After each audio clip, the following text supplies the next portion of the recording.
it can attract certain types of forces to your body which you may not be able to handle. It can just get your life in a tizzy. You can literally do everything that you want, and not just with yours, with everybody else's bodies here. Metal has a certain receptivity about it. Getting into an area that usually I would like to avoid, because I generally don't want to talk about anything that is not yet in your experience. Because if I speak about something which is not in your experience, what is the choice you have? The only choice you have is either to believe me or to disbelieve me. If you believe me, it doesn't get you any closer to truth. If you disbelieve me, it doesn't get you any closer to truth. Yes? You're still in the same spot, but you have a fancy story going. This is the mistake that's always been done. People are constantly talking about things that are not in your experience. But now the question is there such a thing? I'm wearing a ring on my thumb, why are they asking me to take it off? So this human body is a mechanism. You may be too attached and identified with it, so you're not seeing it that way, but it's actually a mechanism, isn't it? Yes. If you've been for some surgery or something, any of you?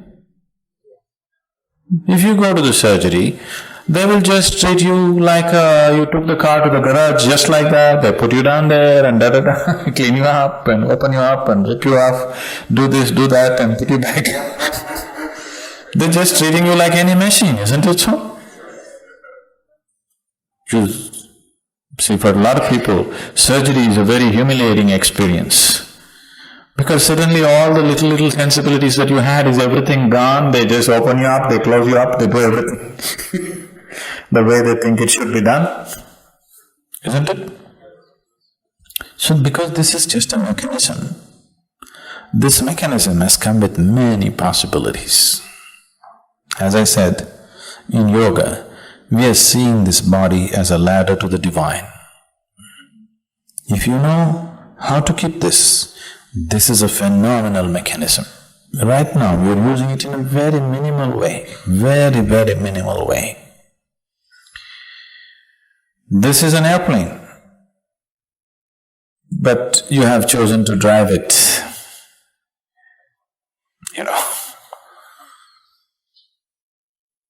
When you choose to drive your airplane, you start driving and there's two damn things. It hits your buildings, your lampposts and everything. So you don't like these two things. So you chop off the two wings and you drive it. An airplane with chopped off wings is a wonderful bus actually. Yes? You're just happy, you're quite okay, what's wrong? I'm driving a great bus. But someone who knows what it means to fly sees an aircraft with chopped off wings, he will cry. Yes?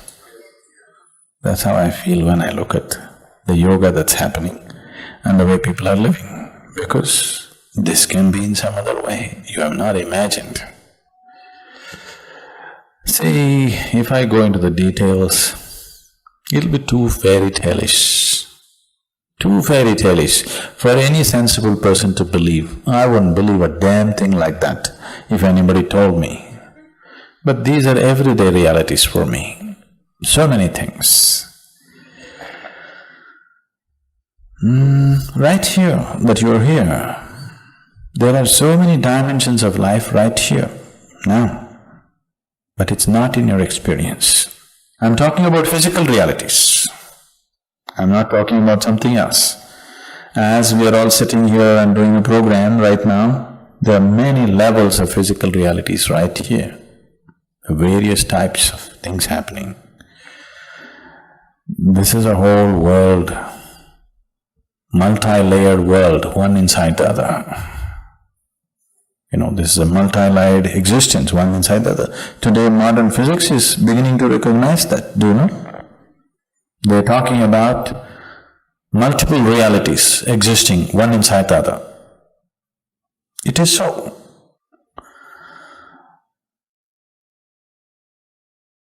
Occult is just like technology. Whatever we thought is impossible few years ago has become a reality, isn't it today? Just like that, occult is another dimension of technology, but still physical. It is still on the physical plane, but handling a different level of physicality, not physical as you know it. So, wearing a ring on your thumb, what would it do? It can attract certain types of forces to your body which you may not be able to handle. It can just get your life in a tizzy. If you happen to go to certain places, if you attract certain types of forces, it can get your whole life into a bad tizzy. Because the moment you wear metal on your thumb, they all assume that you want them. So, if you attach an antenna from your brain up, every damn radio station that's going on in California, you have to bear with it. Now, if you don't want to hear all this, you have to pull off the antenna, isn't it? This is just like that. Metal has a certain receptivity about it, a certain impact about it. So, it is used in certain ways. So, it was always fixed that you must wear a ring upon your ring finger, everywhere in the world. This was fixed as ring finger. You think it's by accident? It is not by accident. This ring finger, from here to here, the whole physical universe is right here. This is like the mouse of your computer. If you just do this from here to here, you can take yourself from one dimension to another, you can literally do everything that you want in this body just with your ring finger. And not just with yours, with everybody else's bodies here. You can do what you want just with your ring finger. There's a whole science in yoga about the ring finger. The ring finger is considered as the key to everything that you are. So, fixing a ring on the ring finger became important because that's a simple way of ensuring the stability of the system. If you put any metal on the ring finger, the system remains very stable. You put it somewhere else, somewhere else, somewhere else. Today, anywhere you can poke, people are putting metal. It will do its own things. It has its own impact. It's not a deciding factor like that. One can wear all these things and still be reasonably okay. But it is like you can make your car totally flat like a wall and drive it. You can still drive it. It just consumes 2 times more gas than if it is properly shaped, isn't it? The same thing. You can go like this and walk through everything, but it is just you'll simply exhaust yourself through the process of life. Rather than going through it joyfully, effortlessly, you will just exhaust yourself by doing wrong things, that's all. Everybody gets to live, but not with the same ease, isn't it? Isn't it so? Simply because unless you do the right things do not happen to you in this world. Inside, outside, many dimensions, it doesn't matter what. Unless you do the right things will not happen to you. That's the way it is.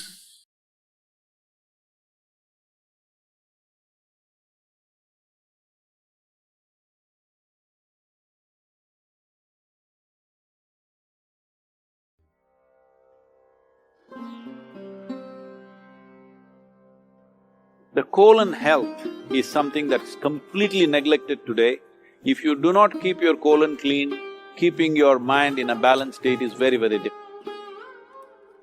So in Ayurveda and Siddha, first thing if you say anything, you are having sleepless nights, you are having disturbed something, mild, any kind of psychological problems, first thing is purging.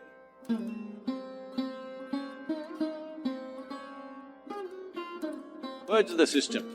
Clean the colon, suddenly you feel little balanced. It is not a whole solution, but it'll bring the basic necessary atmosphere in the body to make the corrections. Either with medicine or with necessary practices, you can bring about correction.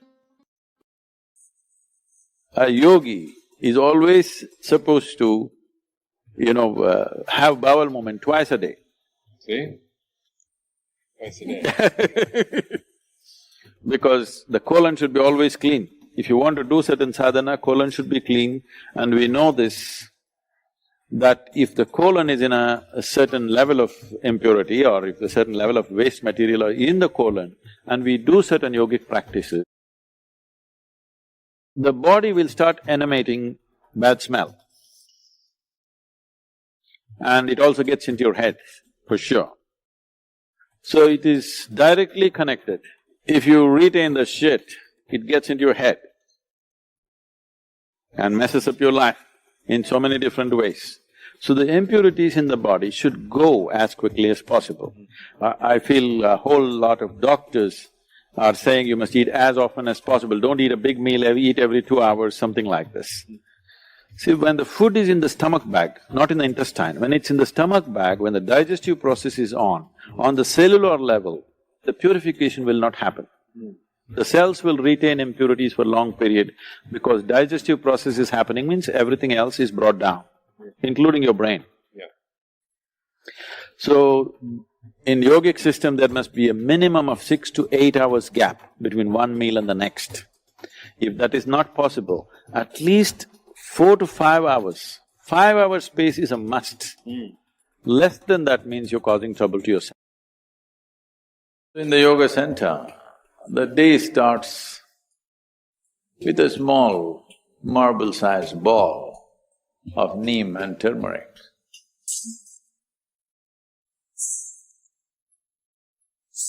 There are many aspects to this, of what impact it has on your system.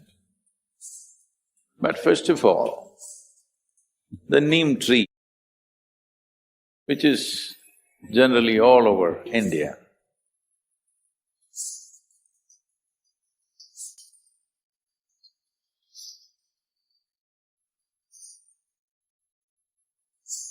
today probably being grown in another 10 to 12 different geographical locations around the world, but originally, by nature, indigenous to Indian subcontinent. He is one of the most complex leaves that you can find on the planet.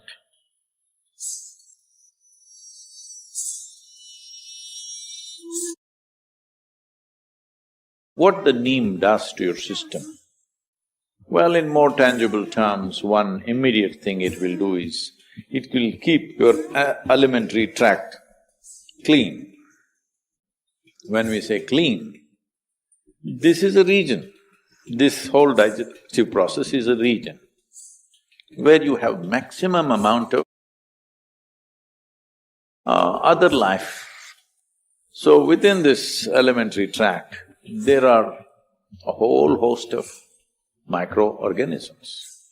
Many of them have turned friendly to us. We are living because of them, we are able to digest food because of them. Many functions in the body happen because of them. But still there are many who are harmful to us. The uniqueness of neem, especially when it is taken along with turmeric,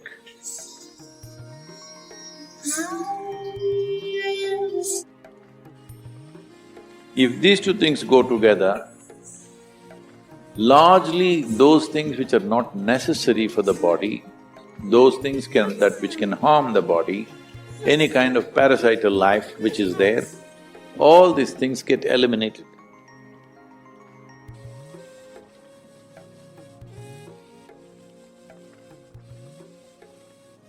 From 15th of December to 15th of January, this 1 month, because of very diminished influence of sun upon the northern hemisphere, a certain inertia tends to settle into all that is physical. The physical aspect of life tends to go into inertia mode. When the solar influence is at the minimal, diminished influence, inertia sets in. When inertia sets in, one of the consequences is your colon will not be clean. The simplest thing is this, that you keep the lymphatic system up, then keeping the colon will happen. There is something called as triphala.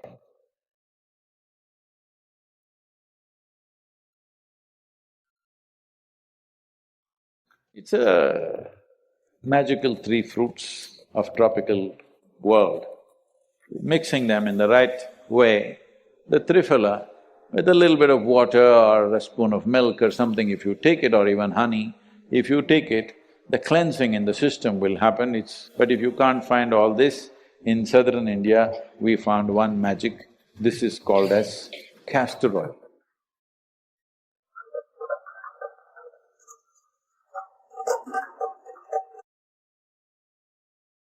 Just a little bit. Half a spoon of castor oil every day. In the night, warm it, put it in water or milk and drink it up. You will see your colon remains clean and your lymphatic system gets active because the inertia levels in the body will go down. It was guaranteed. If you come to Kashi, you will attain to mukti. He established what is called today as Bhairavi Yatana. Last 40 seconds, many lifetimes of accumulated karma will play out in fast forward. Kal Bhairav means the dark one, as one aspect of him. It is seen in many different ways. It is a deadly form of Shiva. When he went into a destructive mode, not of destroying this or that, of destroying time. All physical realities exist within the span of time, isn't it? If I destroy your time, everything is over. So, Kal Bhairav means just that. Because most people do not choose to live in a great manner. They have an aspiration, at least they want to die in a great way. That little aspiration brought millions of people to Kashi to die. So the last phase of their life, people came because they did not live gloriously, they have a dream of dying gloriously at least. Hope. Dying gloriously means death leading not just to disposal of body, but death leading to an ultimate liberation. It was guaranteed, if you come to Kashi, you will attain to mukti. It doesn't matter what kind of a lousy creature you have been all your life. So all the lousy creatures started coming because they lived badly and they want to die gloriously. Only the population of the lousy multiplied. Then Shiva said the place is becoming lousy with so many lousy people. The place itself will become lousy. So he said, there needs to be some check. So he established what is called today as Bhairavi Yatana. You know what Yatana means? Yatana means ultimate suffering, it's something that happens to you in hell. He will make it happen to you here. Last 40 seconds of one's life, if one is either conscious or if he's in a consecrated space, this will distinctly happen to every human being. For whatever reason, one may be dying. Whether one is dying of old age or disease, the last 40 seconds, many lifetimes of accumulated karma will play out in fast forward. At that moment, these 40 seconds only, if you lived a life of ignorance, if you lived a life of unawareness, lifetimes of unawareness, these 40 seconds, if you can maintain some sense of awareness, he said, all the many accumulated lifetimes of karma, you will drop it, you will go through an intense phase for 40 seconds only and you will be clean and you dissolve. Essentially, spirituality means putting your life fast forward. You may suffer much more because everything is happening at a fast pace. What you would have stretched for 10 years is happening, let's say, in 1 month. So the amount of intensity of suffering that you go through is big. There may be moments of ecstasy and joy, but there is so much suffering because things are happening rapidly within you. So, at least towards the end of your life, you want to hasten the process. So, Bhairavi Yatana, all this is because of a powerful consecrated space. Consecrated space means one thing is just this, it's concentrated life. That means life becomes so concentrated that it burns karmic fuel at a tremendous pace. After some time, once you get used to it, there is no more yatana, it just burns. Essentially, you are at a higher level. So, that is the purpose of every consecrated space. Kashi is significant because of the enormity of the way they built it, the aesthetics, the beauty of it. In those times, they say there wasn't another city on the planet which was that beautiful. All these things put together, it became a big draw. I mean, they created the atmosphere to get the people's focus. So Kashi is not all pleasure and beauty. It is a place where people go into most intense form of suffering because he puts life on such a super fast forward. Lifetimes of things burn in one moment. So those who are aspiring for mukti, this dimension that we are referring to as Mahakala becomes of paramount importance. The Mahakala temple, it will shake you from the root of your existence.